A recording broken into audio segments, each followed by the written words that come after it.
I used to believe that blood was thicker than water. I used to believe that the people who share your childhood, who know your deepest secrets, who held your hand through your darkest moments, would never be the ones to destroy you.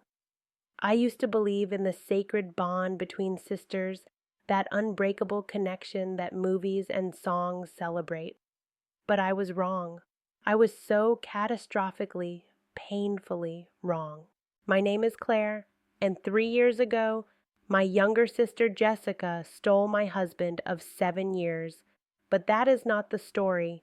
The story is what she did after, how she painted herself as the victim, how she nearly convinced my entire family that I was the monster, and how I systematically, patiently, and legally dismantled every lie she had ever told. This is my confession, my journey from being a broken woman sobbing on her bathroom floor to becoming someone who finally understood that the best revenge is not served cold. The best revenge is served with evidence, patience, and an unwavering commitment to the truth. I need to take you back to understand how deep this betrayal cuts. Jessica and I grew up in a modest 3-bedroom house in Manchester before my parents immigrated to Boston when I was 12. Jess was 9 at the time, still young enough that the transition felt like an adventure rather than a loss. For me, it was harder. I left behind friends, a school I loved, and the only life I had ever known. But I had Jess, my little sister with the wild curly hair and the infectious laugh, and that made everything bearable. Our parents were not wealthy, but they were hard-working. My father drove a cab while attending night school to become an electrician. My mother cleaned houses until her knees gave out, then switched to alterations work from home. They sacrificed everything for us, and they made it clear from our earliest memories that family was everything. Family stuck together, family protected each other, family was the one thing in this world you could count on when everything else fell apart. I took those lessons to heart. I became the responsible one, the steady one, the daughter who got scholarships and worked part-time jobs and never asked for anything she could not earn herself. I studied accounting, not because I loved it, but because it was practical, because it meant I could help my parents, because it meant stability in an unstable world. Jessica was different. She was the dreamer, the performer, the one who could walk into any room and become its center within minutes. She had charisma that I could never quite replicate, a magnetic quality that drew people to her like moths to a flame. Our parents indulged her in ways they never indulged me, but I never resented it. I understood. Jess was special. Jess needed more attention, more encouragement, more support. That was just how it was. When Jess announced at 17 that she was going to be an actress, no one was surprised. When she dropped out of community college to pursue her dreams, my parents were worried, but I defended her. Let her try, I said. Let her chase this while she is young enough to recover if it does not work out. When she moved to New York at 22 with nothing but a suitcase and a dream, I was the one who secretly sent her money every month so she could afford her rent. When her acting career stalled and she bounced from restaurant job to restaurant job, I was the one who flew out every few months to take her to dinner and remind her that she was talented, that her breakthrough was just around the corner. I was her safety net. I was always her safety net. I met Marcus when I was 26. He was a real estate developer, successful and ambitious, with dark hair and blue eyes and a confidence that I found intoxicating. He walked into the accounting firm where I worked because he needed someone to review his company's finances before a major acquisition. Our first conversation lasted 3 hours, long past the point where business ended and something else began.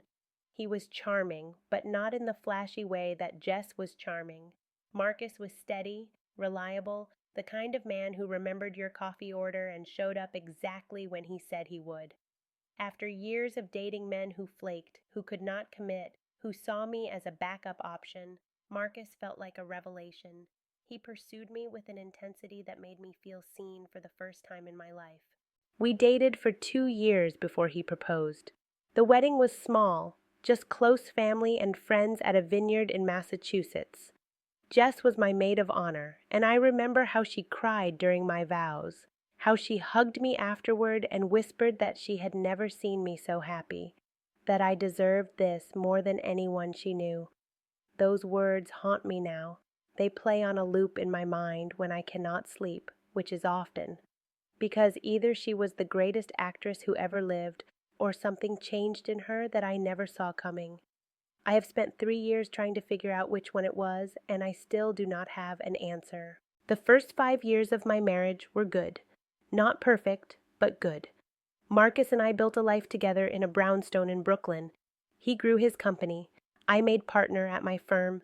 We talked about children, but kept pushing the timeline back, always saying next year, always finding reasons to wait.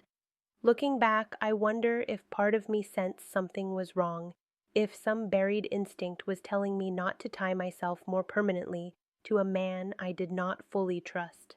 But I did trust him. That is the thing about betrayal. It only works when there is trust to break.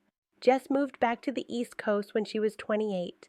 Her acting career had never taken off, though she had managed to book a few commercials and a small recurring role on a soap opera that got canceled after one season.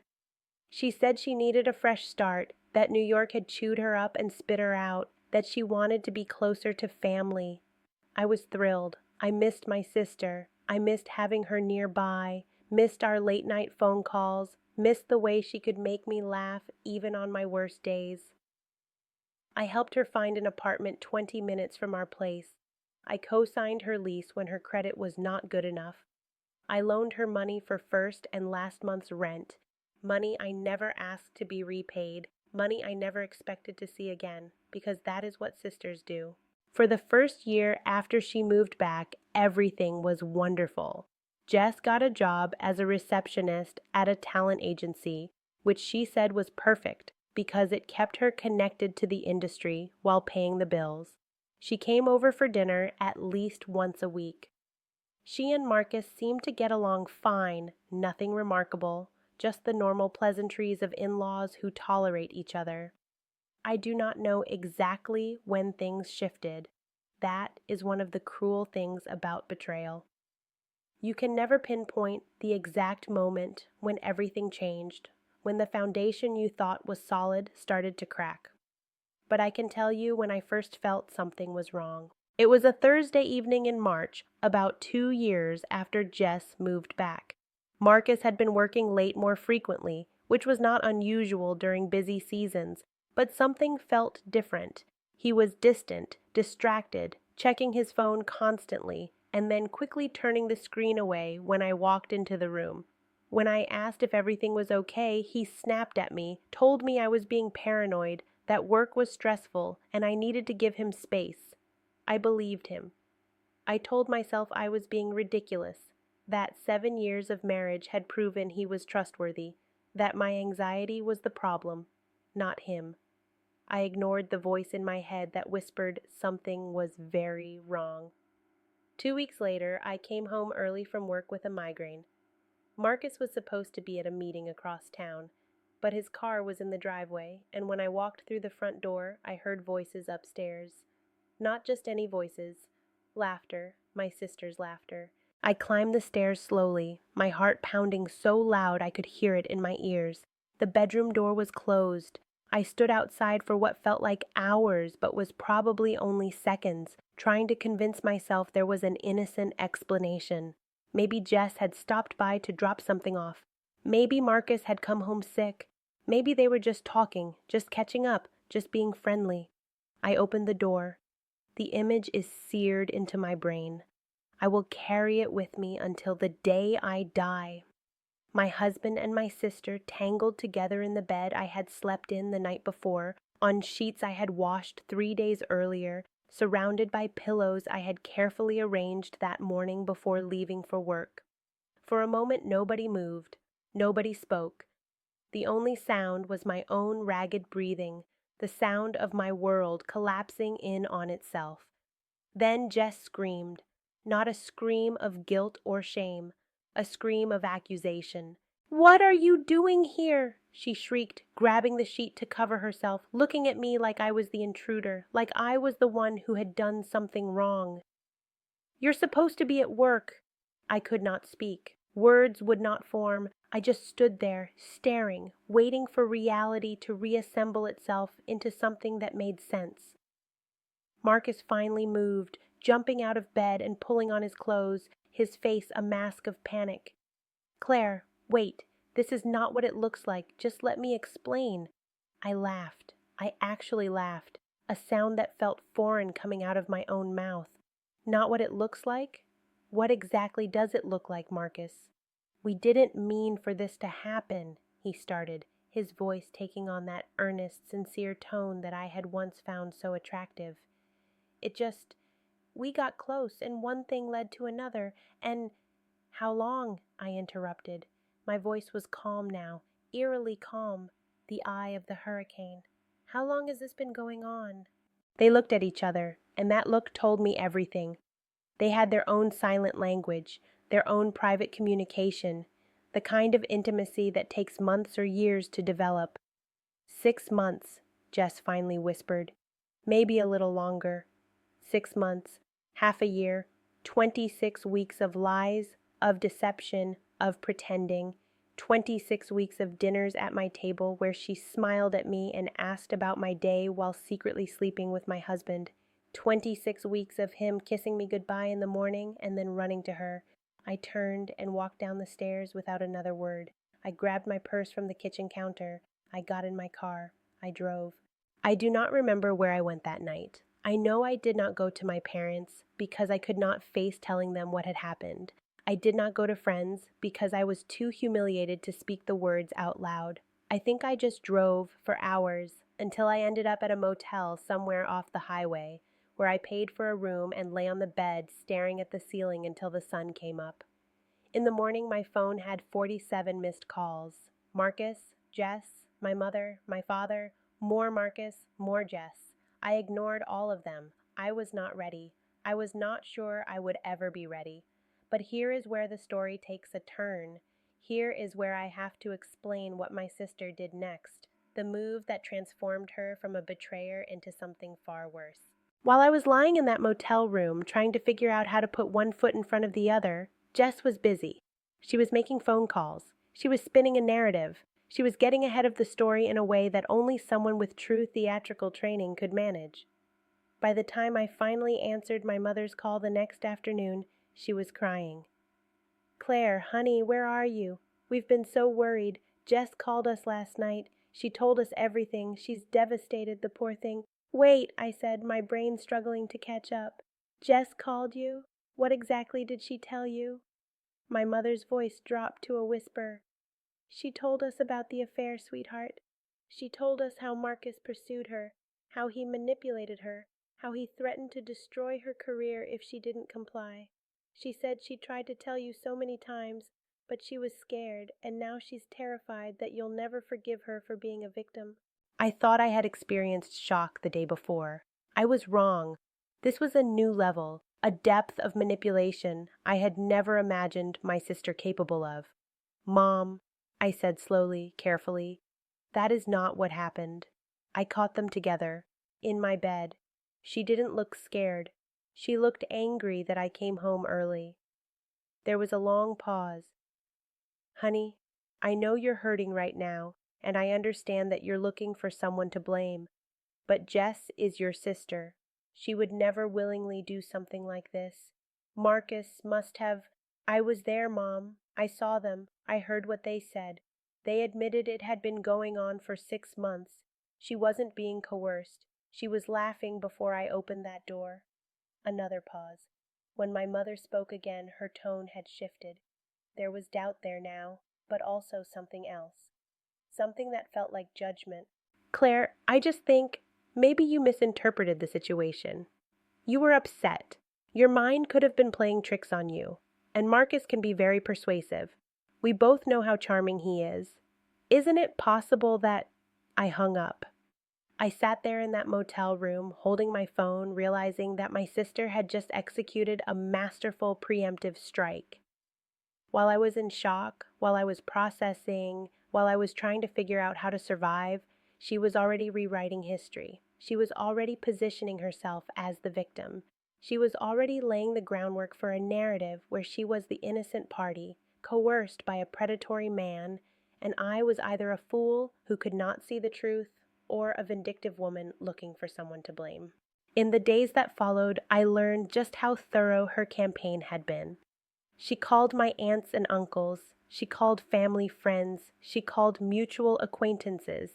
She even posted a cryptic message on social media about surviving abuse and healing from trauma, a message that received dozens of supportive comments from people who had no idea she was talking about sleeping with her sister's husband. Marcus, predictably, was useless. When I finally agreed to meet with him 3 days after the discovery, he tried to walk a line between defending himself and not throwing Jess under the bus. He admitted the affair was wrong. He said he was sorry. He said he loved me and wanted to work things out. But when I asked him directly if he had ever threatened or coerced Jess in any way, he hesitated. "I mean, I wouldn't say threatened," he mumbled, not meeting my eyes. "But maybe she felt some pressure? I don't know. It's complicated." "Complicated," I repeated. "You're actually going to let her claim you forced her into this?" He finally looked up. "Claire, if I contradict her story, she's going to destroy me. She's already told me that. She said if I don't back up her version of events, she's going to go public with accusations that will ruin my business. She'll say I harassed her, that I leveraged my relationship with you to get access to her. She'll make me look like a monster." So there it was. The web my sister had spun was not just to protect herself. It was to trap everyone else.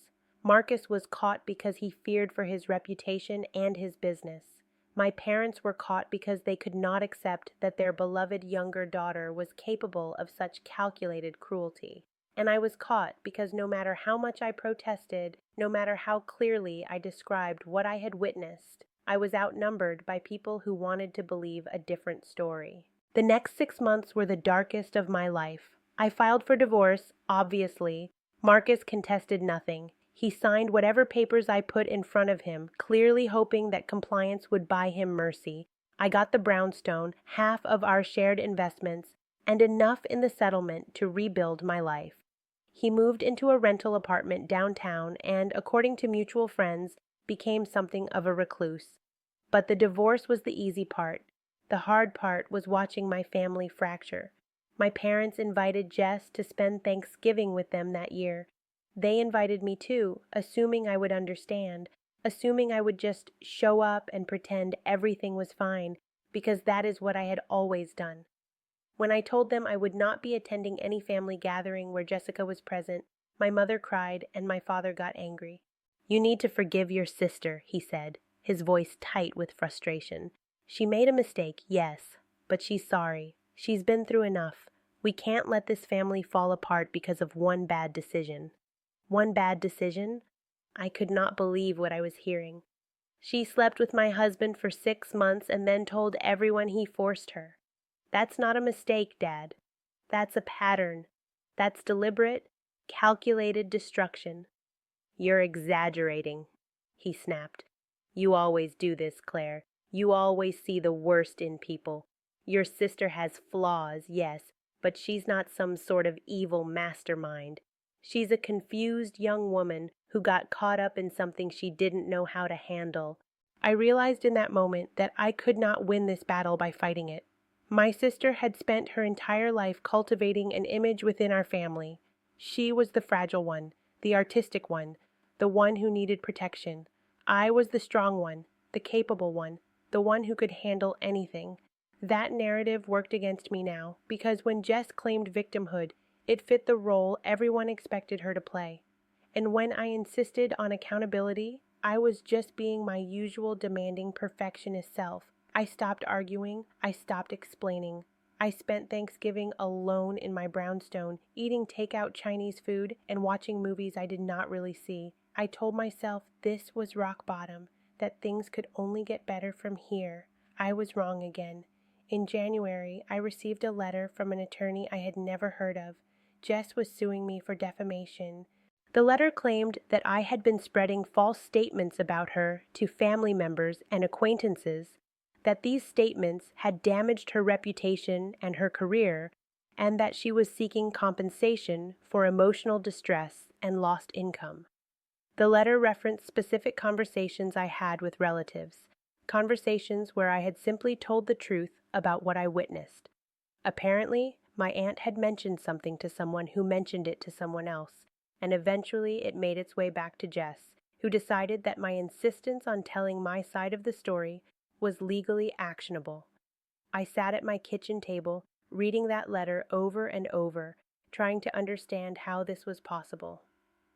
I had not lied about anything. I had not exaggerated. I had simply refused to accept the narrative she was pushing, and now she was using the legal system to force my silence. I called a lawyer the next day. His name was David Reiner, a defamation specialist recommended by a colleague at work. He was in his 50s with gray hair and kind eyes and a demeanor that suggested he had seen every kind of family drama imaginable. The good news, he said after reviewing the letter, is that truth is an absolute defense against defamation. If what you said actually happened, she has no case. The bad news is that fighting this will cost you time, money, and emotional energy. Even if you win, you lose something. Can she actually win this? I asked. She's lying. She knows she's lying. I caught them in the act. David leaned back in his chair. In my experience, cases like this rarely go to trial. She's probably hoping you'll settle, either to avoid legal costs or just to make the whole thing go away. That's the strategy. Make your life so miserable that paying her off seems like the easier option. I won't settle, I said immediately. I will not give her a penny for this. He nodded slowly. Okay, then we fight. But I need you to understand something. Fighting means discovery. It means depositions. It means potentially airing every detail of this situation in a legal forum. It means your family, your friends, your colleagues might all get pulled into this. Are you prepared for that? I thought about it for a long moment. I thought about my parents, who had already chosen their side. I thought about my cousins, my aunts, my uncles, all of whom had received some version of Jess's story, and most of whom seemed inclined to believe it.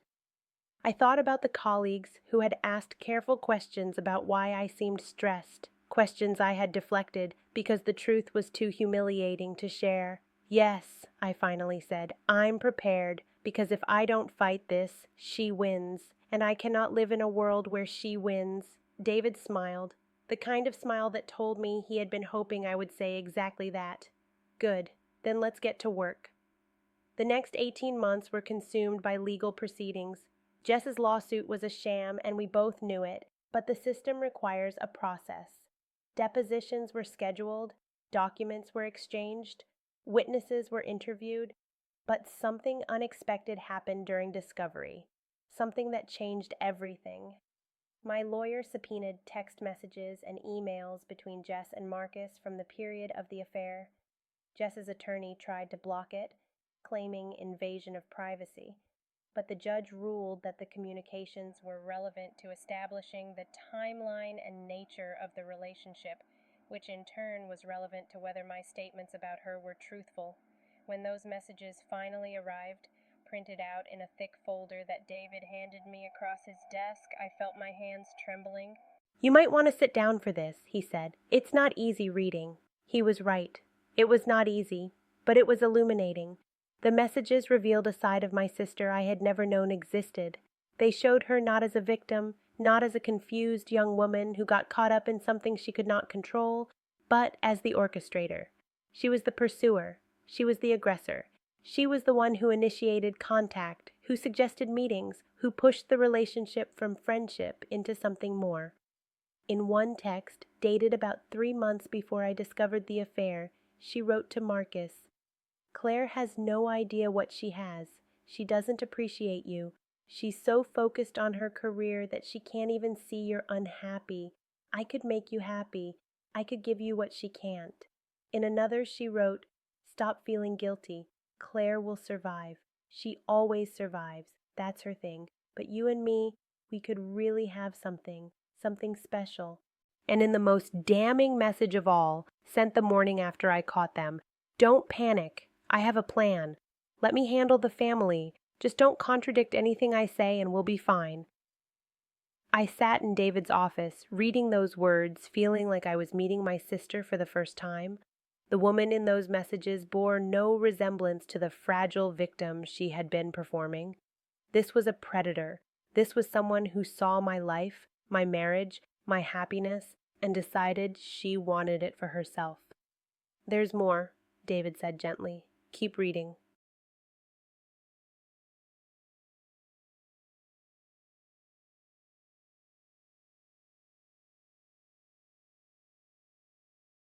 The messages continued, chronicling the months after the affair was exposed.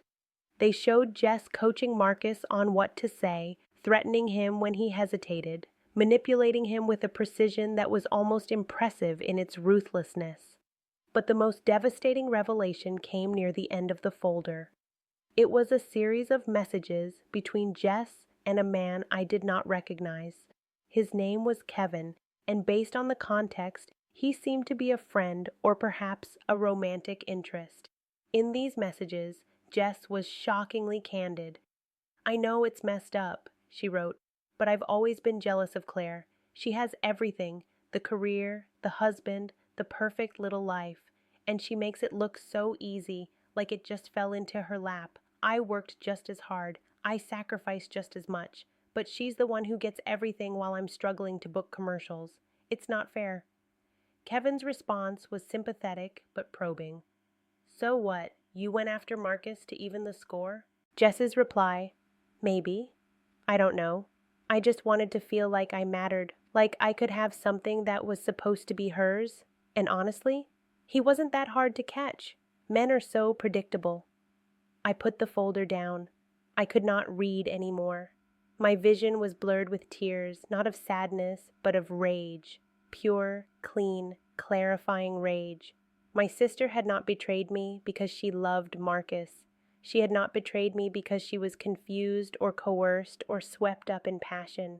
She had betrayed me because she was jealous, because she resented me, because she wanted to take something from me just to prove she could. This changes everything, David said. With these messages, not only can we defeat her defamation claim, but we can prove she lied about being coerced. We can show intent, premeditation, and malice. If you want to countersue, I want to countersue, I said immediately. I want to sue her for everything she's put me through. I want the world to know who she really is. David nodded. I thought you might say that. Let me tell you what we can do. Over the next few weeks, David and his team prepared a countersuit against Jessica. We alleged malicious prosecution for the frivolous defamation case, intentional infliction of emotional distress, and interference with my marital relationship. The damages we sought were substantial, not because I needed the money, but because I needed the world to understand that her actions had consequences. When Jess's attorney received our counterclaim and the attached evidence, there was silence for 3 days. Then came a flurry of settlement offers. She would drop her case if I dropped mine. She would pay a nominal amount if I agreed to a mutual non-disclosure agreement. She would issue a private apology if I would just let this all go away. I rejected every offer. I don't want her money, I told David. I want her exposed. I want my family to see those messages. I want everyone who believed her victim story to understand what really happened. David warned me that trials are unpredictable, that even with strong evidence there are no guarantees, that this could drag on for years and cost me everything. I told him I understood. I told him I was willing to take that risk. What I did not tell him was that the trial was not my only plan. During the months of legal preparation, I had been doing my own investigation. I had started following the thread of my sister's life more closely, pulling at loose ends I had ignored for years. What I found was a pattern. Jess's struggles, the ones I had been supporting for over a decade, were not entirely what they seemed. The money I sent her every month during her New York years, she had not needed it for rent. She had a roommate who covered most of the housing costs. something she never mentioned to me. Where did my money go? Shopping mostly. Expensive bags and shoes that she claimed were gifts from admirers, treatments and procedures that maintained her appearance, a lifestyle that was far more comfortable than her supposed struggling actress narrative suggested. The talent agency job she got when she moved back to Boston. She was fired after 4 months for expense report fraud. She had been padding her reimbursements, skimming small amounts that added up over time. The agency did not press charges because she agreed to pay back what she took, but they let her go immediately. She never told me this. She told me she quit because the job was not advancing her career. And then there was the matter of Kevin, the man from the text messages. A little more digging revealed that Kevin was actually Kevin Morales, a junior producer at a small production company. Jess had dated him briefly about a year before the affair with Marcus started. According to mutual acquaintances I tracked down, she had pursued him aggressively, convinced that he could help launch her acting career.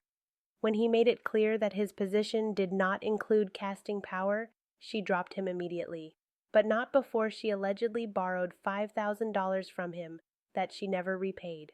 My sister was not just a betrayer, she was a fraud. Her entire life was constructed on a foundation of manipulation, of extracting resources from the people around her, of performing whatever version of herself would get her what she wanted in any given moment. Armed with this information, I made a decision. The legal case would proceed, but I would also ensure that the truth reached everyone who mattered, not through gossip or accusations, but through documentation. I began compiling a file, a comprehensive record of Jess's behavior over the years. Text messages, financial records, testimony from people she had wronged. The paper trail of a lifetime of deception. The trial was set for October, almost 2 years after I first found Jess and Marcus in my bed. In the months leading up to it, I reached out individually to family members, not to argue my case, but to share specific pieces of evidence. To my Aunt Martha, who had been closest to Jess, I sent copies of the text messages where Jess admitted her jealousy and her deliberate pursuit of Marcus. I did not ask for a response. I did not demand an apology. I simply wrote a brief note. I thought you should see this. Please make your own judgment. To my cousin David, who had lectured me at a family gathering about the importance of forgiveness, I sent documentation of the expense report fraud from the talent agency. Again, no commentary, just the facts. To my parents, I sent everything, the complete folder, the messages, the financial records, the testimony from Kevin Morales about the money she owed him, all of it. I included a letter explaining that I was not asking them to choose sides, that I understood they loved Jess and always would, but that I needed them to know the truth.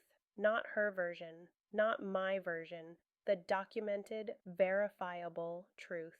And then I waited. The responses came slowly, over a period of weeks. Aunt Martha called me, crying, apologizing for ever doubting me. She said she felt sick reading those messages, sick that she had been so easily manipulated by Jess's performance. Cousin David sent a long email acknowledging that he had been wrong, that he had been so focused on keeping the family together that he had failed to see who was actually responsible for tearing it apart.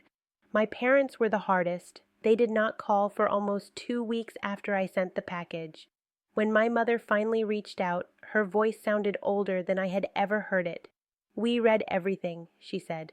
"Your father and I, we've been up every night talking about it. We don't know what to say, Claire. We don't know how we missed this. We raised that girl. We loved her. How did we not see what she was?" "You saw what she wanted you to see," I said. "That's what she does. That's what she's always done." My mother was quiet for a long moment. "She's our daughter. We can't just stop loving her." "I'm not asking you to stop loving her, Mom. I'm just asking you to stop protecting her at my expense. I'm asking you to see me, to believe me, to understand what she put me through." "We see you, sweetheart," my mother whispered. "We see you now, and we are so, so sorry." It was not a complete reconciliation.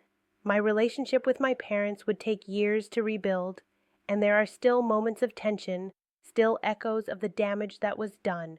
But it was a start. It was an acknowledgement that the truth mattered, that I mattered, that I had not been wrong to fight for my own reality. The trial itself was almost anticlimactic. Jess's legal team had seen the evidence we had gathered, had done the math on their chances, and had been advising her for months to settle. But Jess, in her characteristic stubbornness, had refused. She was convinced that her charm would work in the courtroom the way it had always worked everywhere else. She believed she could get on that witness stand and perform her way to victory. She was wrong. The first day of trial was devoted to opening statements and background testimony. My lawyer laid out our case methodically, presenting the timeline of the affair, the text messages showing Jess as the initiator, and the subsequent pattern of lies designed to cover her tracks. He was calm, professional, almost clinical in his presentation. Jess's lawyer did his best, painting a picture of a complex situation with no clear villains, suggesting that my own emotional state had led me to exaggerate and misinterpret events. But the evidence was simply too strong. Every claim he made could be contradicted by documentation we had ready. On the second day, Jess took the stand. I had not seen her in person since the day I found her in my bed. She looked thinner, more polished, dressed in a simple navy dress that seemed designed to project innocence and vulnerability. When she sat down, she made eye contact with me for just a moment before looking away. My lawyer's cross-examination was surgical. He started gently, allowing her to tell her version of events, nodding sympathetically as she described feeling confused, pressured, caught up in something she did not fully understand. He let her build the narrative she wanted to tell, and then he started with the text messages. Ms. Matthews, I'd like to direct your attention to Exhibit 47. This is a text message you sent to Marcus Thompson on November 14th, approximately 3 months before the affair was discovered. Can you read that message aloud for the court? Jess's face went pale. She looked at her lawyer, who could offer no help. She looked at the document in front of her. This is taken out of context, she stammered. Please just read the message, Ms. Matthews. She read it, the message about how Claire doesn't appreciate Marcus, how she could make him happy, how she could give him what Claire couldn't. The courtroom was silent. Does that sound like someone who was being coerced? My lawyer asked quietly. Does that sound like a victim? Jess tried to explain, tried to contextualize, tried to spin, but every answer led to another question, another document, another piece of evidence that contradicted her story. By the end of her testimony, she was in tears, but they were not the sympathetic tears she had been counting on. They were the tears of someone watching her carefully constructed facade crumble in real time. Marcus testified the next day. He had been subpoenaed and had no choice in the matter. His lawyer had advised him to tell the truth, and for once in his life, he did. He admitted that Jess had pursued him. He admitted that he had been weak, that he had allowed himself to be flattered by her attention, that he had betrayed his wife. He apologized, directly to me, from the witness stand. He said he had been a coward, that he had allowed Jess to control the narrative after the affair was exposed because he was afraid of what she would do to him. She told me she would destroy my reputation if I contradicted her story, he said, his voice barely above a whisper. She said she would accuse me of harassment, of coercion, of abuse. She said she had friends in the media who would believe her. I was terrified. And was any of that true? My lawyer asked. Did you ever harass, coerce, or abuse Jessica Matthews? No, Marcus said. Never. She initiated everything. I was a willing participant, and I'm not trying to escape responsibility for that. But I never forced her into anything. The whole victim story was her idea from the beginning. When closing arguments came, my lawyer kept it simple. This case is not complicated, he said. One sister betrayed another. Instead of taking responsibility, she chose to attack. She filed a frivolous lawsuit designed to silence the truth. And when the truth emerged anyway, she was exposed. The evidence is overwhelming. The testimony is clear. Justice requires accountability. The jury deliberated for less than 4 hours. They found in my favor on all counts. Jess's defamation case was dismissed with prejudice. My countersuit was upheld. The jury awarded me damages that, while not enormous by legal standards, were significant enough to send a message. But the real consequences came outside the courtroom. The local media covered the trial, as they often do when family drama has salacious elements. Stories appeared in the newspaper and on local news websites, stories that included details from the text messages, from Marcus's testimony, from the jury's verdict. Jess's name was attached to those stories, and because the court records were public, anyone who searched for her would find them. Her dreams of an acting career, already on life support, died completely. No casting director, no producer, no agent would touch someone with that kind of public history. The image-conscious entertainment industry has many flaws, but it does not tolerate people who become liabilities. She tried to reinvent herself. She moved to Chicago, then to Denver, then to Phoenix. Each time, she would start fresh, find new friends, build a new version of herself. And each time, eventually, someone would Google her name and discover the trial, the verdict, the truth. Kevin Morales, emboldened by the publicity, finally sued her for the money she owed him. She had no resources to fight it, and a default judgment was entered against her. Her credit was ruined. Her ability to rent apartments, to get jobs that required background checks, to build any kind of stable life was permanently compromised. 3 years after the verdict, I received a letter. It was handwritten, on plain paper, with a return address I did not recognize. But I knew the handwriting. I had known it my entire life. Claire, it began, I know you probably won't read this. I wouldn't blame you if you burned it. But I need to say what I should have said years ago. I'm sorry. Not sorry I got caught. Not sorry because there were consequences. Genuinely, truly sorry for what I did to you. You were the one person who always believed in me, who always supported me, who always had my back. And I destroyed that because I was jealous and selfish and broken in ways I didn't even understand. You deserved better. You always deserved better. I'm not asking for forgiveness. I just need you to know that I finally see it. I see what I did. I see who I was. And I have to live with that every day for the rest of my life. I hope you're happy. I hope you found peace. I hope you have everything you ever wanted. You earned it. Jess. I read that letter 3 times. I put it in a drawer. I do not know if I will ever respond. Some people will say that revenge is hollow, that it does not heal anything, that the only path forward is forgiveness. Maybe they are right. Maybe I should have let it go, moved on, built a new life without looking back. But here is what I know. When I stood in that motel room 3 years ago, I was broken. I was humiliated. I was alone. My family had abandoned me. My marriage was destroyed. My sister had taken everything from me and then painted herself as the victim. I could have accepted that. I could have swallowed the narrative, apologized for making Jess uncomfortable, quietly faded into the background of my own life.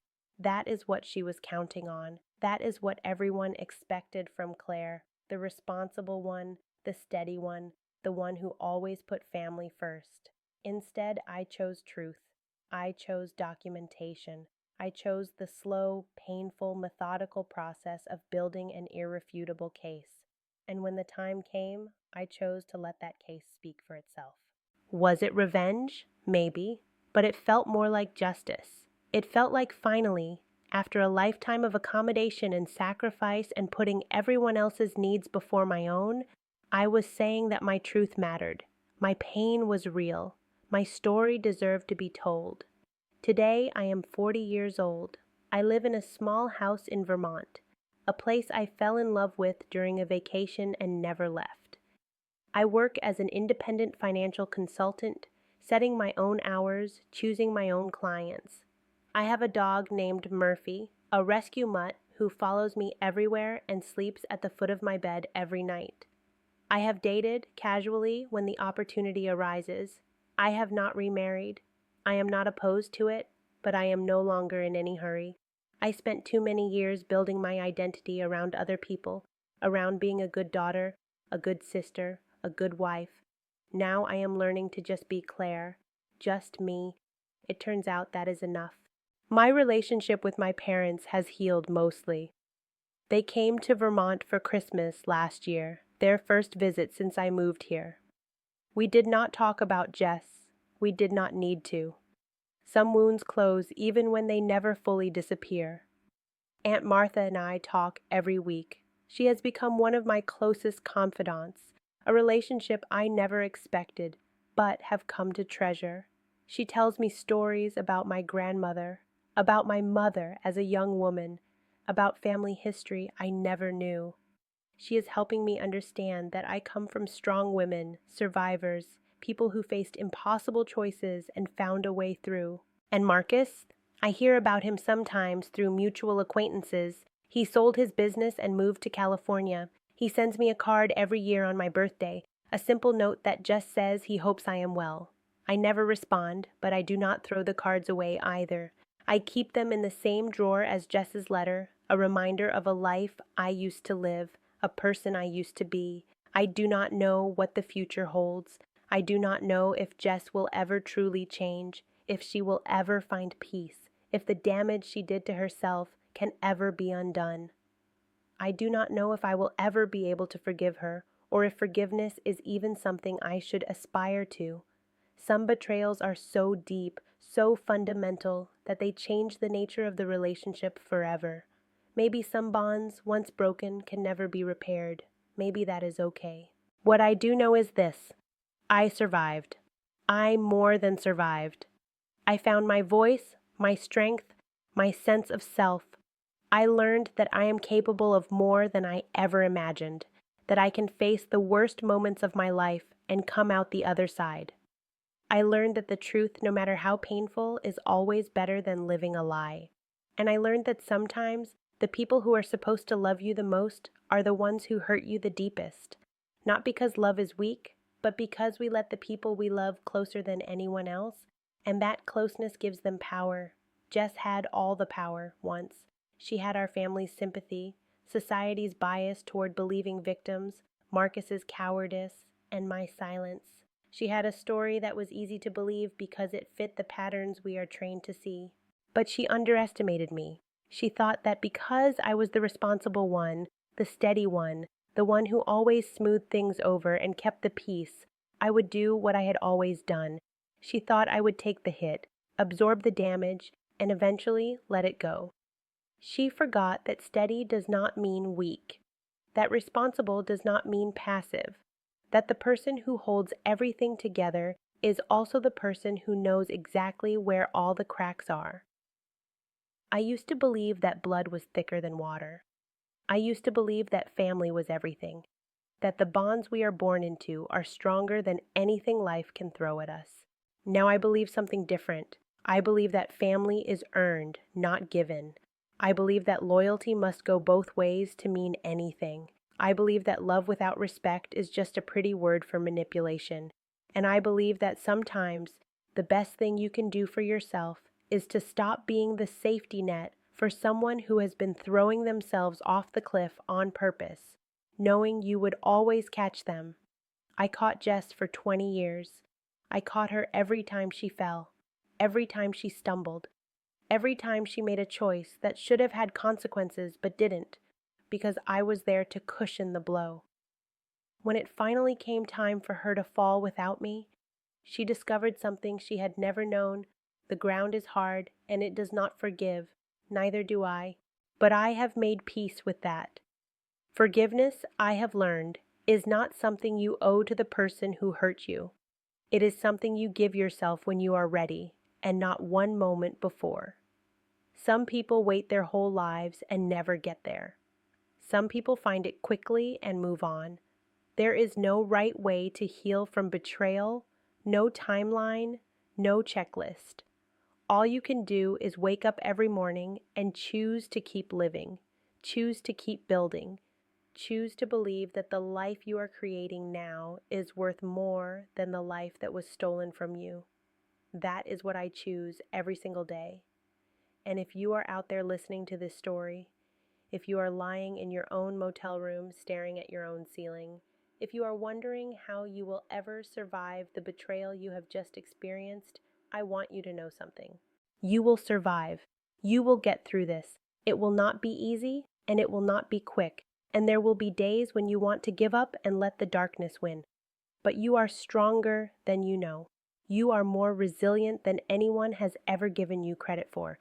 And the people who underestimated you, who betrayed you, who thought they could destroy you and walk away unscathed, they will learn. They will learn that karma is not just a word, justice is not just a concept. And the truth, no matter how long it takes to emerge, no matter how many lies are told to suppress it, will eventually find its way into the light. My truth found the light. It took years of pain, of legal battles, of family fractures, of sleepless nights and angry tears. But it found the light, and when it did, everything changed. That is my story. That is my confession. That is the tale of how my sister stole my husband, played the victim, and ultimately faced the consequences of her own choices.